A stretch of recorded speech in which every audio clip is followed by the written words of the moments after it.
We believe in states' rights. We believe the federal government needs to stay out of this. We believe that the situation has gotten worse and less safe because of their presence. And I will just say there were 2 incidents yesterday I saw after this that just tore at my soul. I saw an individual at the scene identify themselves as medical personnel, a physician, and asked to provide aid, and an ICE agent said, "I do not care." That lack of humanity was chilling to me. And after this incident happened, and after the tensions rose, ICE agents entered a Minnesota school, causing disruptions at that school. I can't say this strongly enough as governor, as a parent, as a teacher. To our elected representatives, Democrats and Republicans, I beg you, I implore you to tell them to stay out of our schools. This tragedy will be magnified 100-fold if this fight moves into the hallways of our public schools amongst our youth.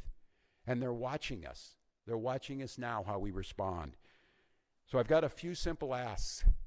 Let us, the professionals, handle this on Minnesota soil, this investigation. De-escalate this situation by removing yourselves from this situation with these 2,000 agents that were put here. And above all else, stay out of our schools.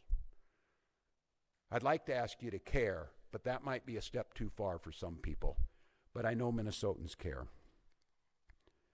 So we'll protest peacefully. We will win in courts. We will certainly win in the defense of our democracy because the American people see what's happening here. But the way that we don't win and the way that we lose, if this turns towards violence and allows them to escalate, it cannot happen. So I ask the grass top leaders out there, the faith leaders, the folks who are on the streets, and in many times the true leaders are not the elected officials. They're the folks on the ground. I beg you, implore you, follow those words of the leaders we've had. I had the privilege of serving with John Lewis. And John talked about good trouble.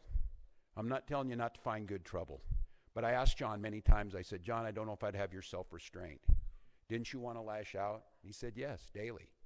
But he said, "I wanted to win this. I wanted to do what right, and I wanted justice to prevail. And to do that, I knew the only way was to not lash out, to not give in to that." So to each and every one of you, we're not going to win this through violence. We're going to win it through justice. We're going to win it through compassion.